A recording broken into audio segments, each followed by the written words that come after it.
you.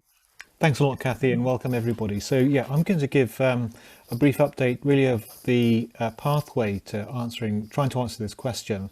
This isn't work that I've done alone by any means. So colleagues in the University of Bristol, Jennifer Cooper, Rachel Denham, University of Cambridge, Samantha Ip and Spencer Keane, and from NHS Digital and from SAIL have all been instrumental, as well as everyone who's commented on the protocols and come up with ideas in CCU 002, many of whom are on the call. And what we sought to do, or what we are seeking to do, is to try and answer these two questions. What's the risk of a vascular event after SARS CoV-2 infection? Whether that vascular event is a stroke, a myocardial infarction, arterial dissection or cardiac arrhythmia. And certainly we've seen in reports up till now, there's been a higher risk of venous events than arterial events, but we'd like to really quantify that risk in the whole population. And then put the risk after SARS-CoV-2 in context by looking at the hazards relative to SARS-CoV-2 after influenza or after other pneumonia. And if you like, that was the question we started with, but as Kathy said, with recent reports, which I'm going to come on to in a moment, we've had to pivot to thinking about the risk of thrombotic events after SARS-CoV-2 vaccination, where we're trying to repurpose our code and our phenotypes to look at, to answer the questions whether the risk of venous events is higher than arterial events and what the absolute risk of venous events is after SARS-CoV-2 vaccination and whether this differs by vaccine. So let's start off with where we started, which was thinking about the risk of these events after infection. Now this is clearly an important question. The higher the risk of any of events of different types, the more services are going to need to adapt to take account of this, adapting across the country.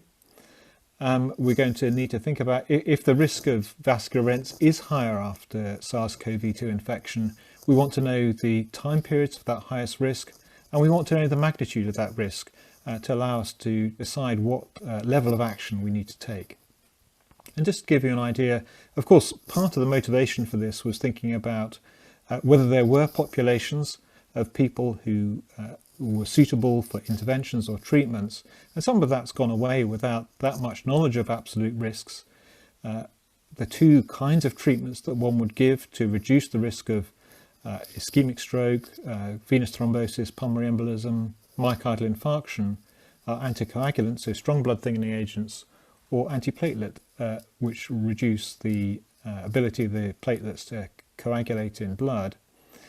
So a bit of an update. Anticoagulation was thought of as a no-brainer to prevent the risk of pulmonary embolism in people admitted to the intensive care unit with severe coronavirus infection, but a recent trial suggests futility of that as an intervention, although there are other trials underway as well which are due to report.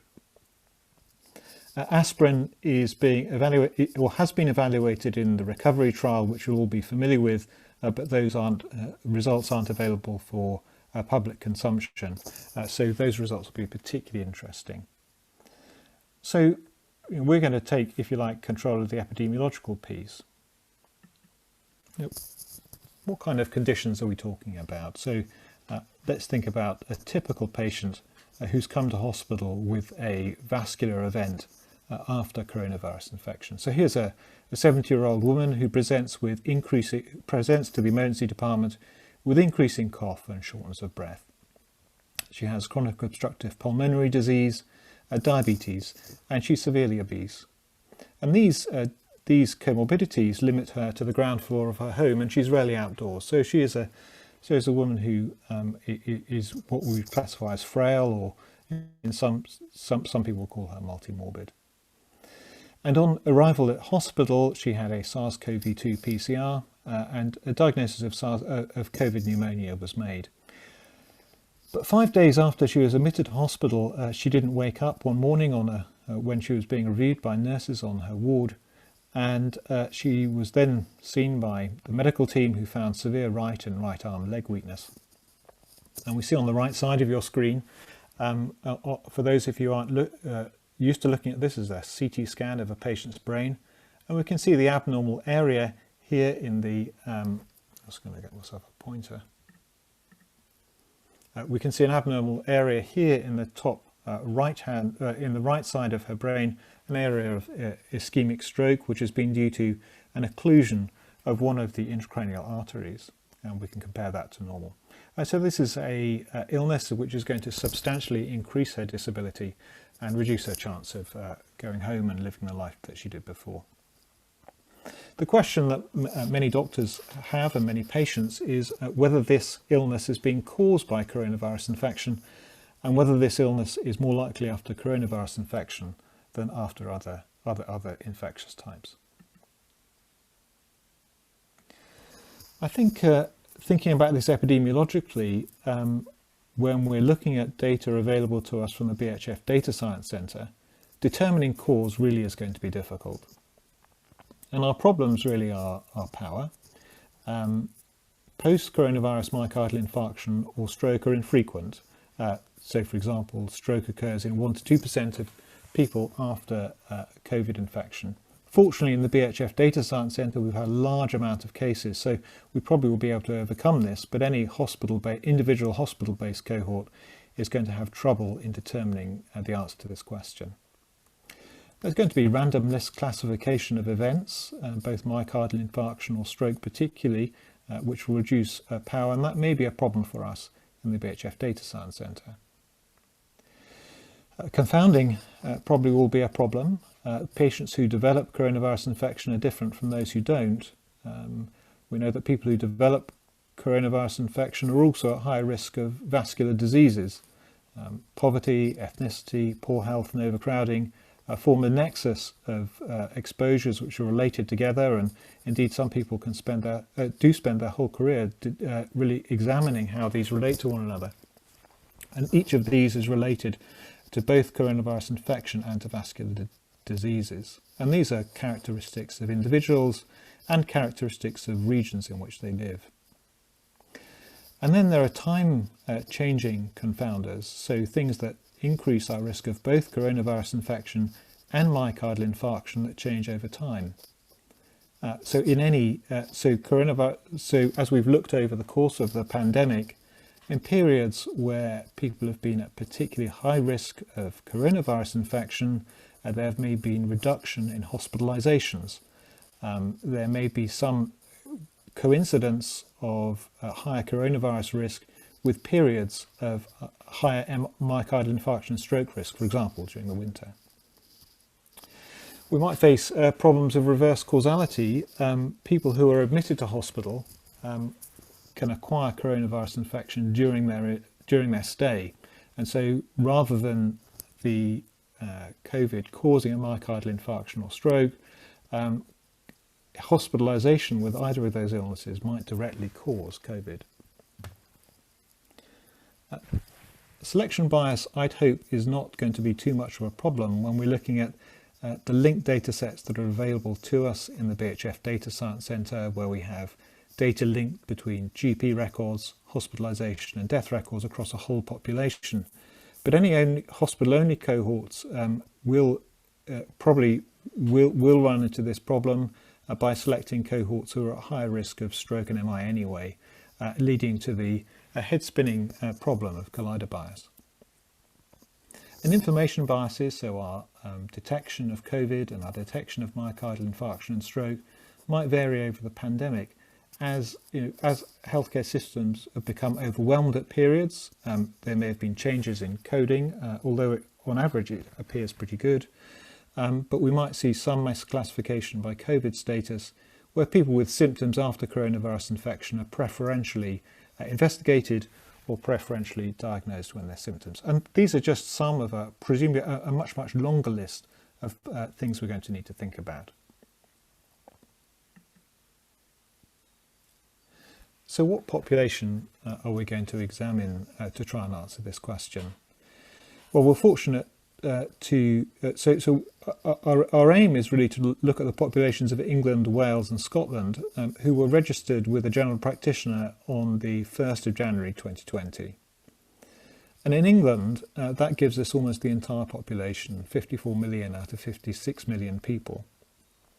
We're only excluding those who aren't registered with a general practitioner, or who, or people who opt out, or their GPs opt out of the use of their data. So this reduces any chance of selecting a particularly high-risk population. We're looking at the entire population's risk. In Wales, the latest figure I was able to find, perhaps Sale colleagues can update us, there's a 79% population coverage in 3 million. And the advantage of using the whole population is that we'll do our best to avoid any selection and collider biases. And our original collider biases.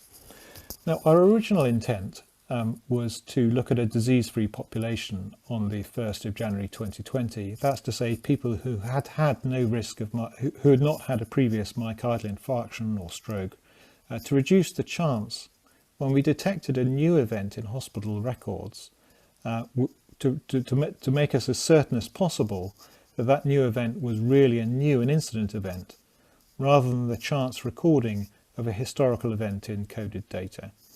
I'm going to talk a bit about how we've changed that when we talk about some analyses with vaccines. The exposures we're interested in for this analysis is SARS CoV-2 infection. And when we're looking at this, I think it's important that we include people with a wide range of SARS CoV-2 severity. The advantage of looking across a whole population rather than a hospital-based cohort is we can get people all the way from people who've only got a positive test to people who are hospitalised and perhaps looked after on the intensive care unit with very severe illness. The other thing we wanted to make sure is that when we think someone has SARS-CoV-2 infection, they're very, very likely to have it, so that the test has a high positive predictive value. This is something that we probably need to think about in more detail. The figure here is the figures of people who've had a positive test over the course of the pandemic, which I've taken from our World in Data, where we've got population prevalences which they're very highest. They're about one in a thousand, but of course that varies very much over the country. And because testing, when we do a test, the chance of a positive test or the positive predictive value of a positive test varies by the population prevalence of a condition, we might find that the predictive value, positive predictive value of a positive coronavirus test varies over the course of the pandemic. So that's something we might need to consider, and hopefully we'll do that by taking into account time as one of our covariates. Our primary analysis will use positive SARS-CoV-2 PCR in Pillar 1 and Pillar 2 testing data sets, which really has the advantage for analysis that there's a great clarity in diagnosis and diagnosis date, but the potential disadvantages are the thing I alluded to, that there may be a changing positive predictive value of a positive test over that period. And our secondary exposure will be either a clinical either infection as identified by a positive PCR test, or an infection as identified by a clinical diagnosis. Now that's going to be much more important earlier in the pandemic, in April and March of 2020, when widespread testing wasn't available, in some cases even in hospitals. So to allow us to include those participants, that's going to be a much more inclusive definition. And within that, we'll be able to look at people who've only had a positive test, people who've had a test with a clinical diagnosis, and people who've had a clinical diagnosis only, which we'll look at in a number of sensitivity analyses. And what we aim to do is to, in our primary analysis, is to look at these arterial events. So an ischemic stroke, or a stroke of unknown type, or a myocardial infarction or retinal infarction, and venous events. So that's the first of a pulmonary embolism or deep vein thrombosis, or a cerebral sinus thrombosis. And in addition, we'll look at other vascular events that have been associated with COVID infection, so the myocarditis and associated heart failure, cardiac arrhythmias, possibly major dissection of major arteries, and of angina. So that's a little bit about the population we're going to look at for this question, the major exposure, which is coronavirus infection, and the major outcomes we're going to examine. How are we going to analyse this? Well, there are two ways in which we could do this. The first of all is the self-controlled case series, which Samantha Ip has taken a lead on in this work package. Because our major problem is confounding, if we're able to compare the risk of events in an individual, we can reduce the risk of confounding by time non-varying factors. So just to put this analysis as simply as possible, if we have an individual patient at the study start time, what we're going to try and do is compare the risk. So we have a number of patients who, all of whom have both a coronavirus infection and a cardiovascular event. What we're going to try to do is, if we centre our analysis on the time of COVID infection, is it more likely that that stroke or heart attack occurred in a defined risk period, in our case a month after COVID infection? Is it more likely that that occurs in that risk period versus any other period in that person's follow-up? So this is a case-only design. Each person acts as their own control, and it does take account of time invariant confounding. The problem about this analysis is it only gives us a relative incidence, and it doesn't take account of any time varying confounding. And it does assume that if we've got our analysis centered on the incident or on the occurrence of COVID, it does assume that a myocardial infarction or a stroke or other vascular event could happen equally likely in control periods before or after the COVID infection. And the problem about that, of course, is that some people will have fatal COVID, and so they're unable to have a myocardial infarction after their event, and some people will have fatal cardiovascular disease. And the assumption that events don't influence the exposure or observation period may well be violated with this example. Although this analysis has been done a number of times by in a number of other severe illnesses, and it does seem that violating this assumption doesn't seem to be too important. So our analyses are very preliminary at the moment. So I'm going to share some analysis done by Fred Ho, Naveed Sattar, Jill Pell and others in Scotland. And our analyses look very similar to this. So to explain what we've got here along the x-axis of each of these graphs, we've got days from a positive test, and along the y-axis we've got the incident rates ratio relative to the control period. And if we take the example of myocardial infarction here, we can see that in the 5 days prior to the COVID infection, there's a roughly 5-fold increase in the relative incidence of myocardial infarction relative to the control period, and that's the same in the first week after coronavirus infection, but by the time one reaches 28 days after coronavirus infection, that's full to be the same as the control period. If we take the example of pulmonary embolism as a venous event, we can see here that the relative incidences both prior to the first week, during the first week and afterwards are much, much higher than myocardial infarction, and that's paralleled or mirrored in people with deep vein thrombosis. The confidence intervals here are relatively wide, so in this analysis there are roughly 1,500 COVID CHD pairs.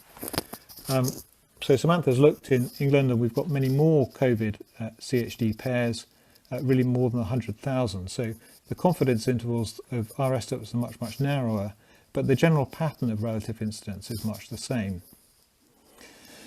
However, these analyses, in our kind of sensitivity analysis, the relative effect does seem to change quite a lot depending on the risk period, whether we choose 7 days or a month.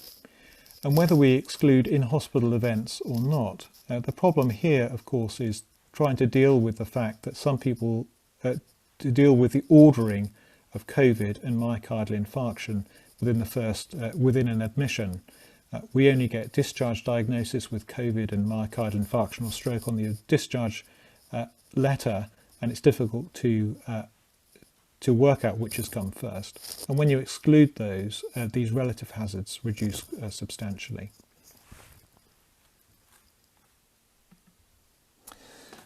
So because that analysis is non-ideal but does deal with the problem of time invariant confounding, we've also got a cohort design which Jenny Cooper from the University of Bristol has been leading, where we look at the population who's registered with a general practitioner on the 1st of January 2020, and we've taken their follow-up period during, what we've done is looked at the follow-up period after COVID infection by weeks, and we're going to estimate their hazards relative to time not during post-COVID, by age, sex and time after COVID infection.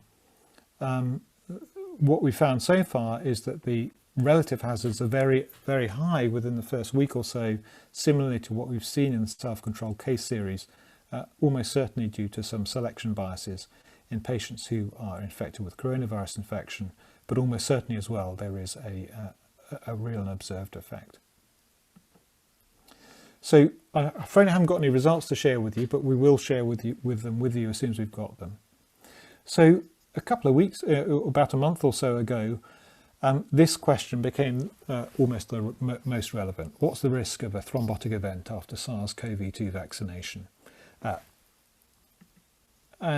So from our practice here in Edinburgh, I'll just give you an example of what happens in this condition. So this is a 55-year-old man who presented to one of our district general hospitals, who was very well apart from ulcerative colitis. And 2 weeks after receiving the AZ COVID vaccination, he complained to his wife of a headache, and 2 days later collapsed with a very severe right-sided weakness, so he's unable to move his right arm or right leg. And on admission to hospital, he had the CT scan, which we see on the right of your screen, an intracranial, intracerebral hemorrhage. So as you can see on the left, the right side of this person's CT scan, there's a bleed into the brain. That's the white substance you see. And at the same time, he had the scan below. The scan below shows an occlusion of one of the veins that drains blood from the brain. In his case, the superior sagittal sinus. And if one of the veins is blocked, you can imagine that the arteries continue to pump blood into the brain, and the blood is unable to leave the brain, and many small blood vessels can block. It can rupture, causing a bleed, and also there's a general increase in fluid within the brain or tissue, which can lead to brain swelling. This man deteriorated over really the next day to unconsciousness, and surprisingly for someone who'd had a clot, his platelet count, which are the small parts of the very small components of the blood which lead to blood clotting, were extremely low. And that proved to be due to an immune reaction, which I'm going to describe in a second. And he died 5 days later from this severe illness. So this is an important complication. So many of you will have read case reports in the New England Journal of Medicine of thrombosis and thrombocytopenia, which seems to occur in about a month after AstraZeneca vaccination. And these thrombotic events occur in unusual places. So if those who aren't used to working on the front door, working on the front door of the hospital, clots in the legs or lungs are your bread and butter. But these really are places that you would rarely see and unusual. So it's unusual to get a clot in the veins of the brain, and it's unusual to get clots in the portal vein, so that's the vein that drains the liver, the splanchnic veins, or those that drain the gut, or and the other hepatic veins. And most of these patients had antibodies to platelet factor 4. Platelet factor 4 is common after surgery or exposure to heparin, so in about somewhere between 15 to 50% of people after cardiac surgery. But it is present in these people after vaccination without exposure to heparin. And there have been several hundred cases of intracranial venous sinus thrombosis reported to the European Medicines Agency after vaccination, not only with the AstraZeneca vaccine, but also with Pfizer and Moderna, although the numbers are much, much fewer. So why is it important for us to answer this using these linked data sources? I think the important things we want to know is how common is severe thrombosis after vaccination for COVID. It's very likely from mid-March or now on, the increased surveillance for these conditions after vaccination will increase their prevalence. So what was their prevalence like, what was the incidence like prior to mid-March?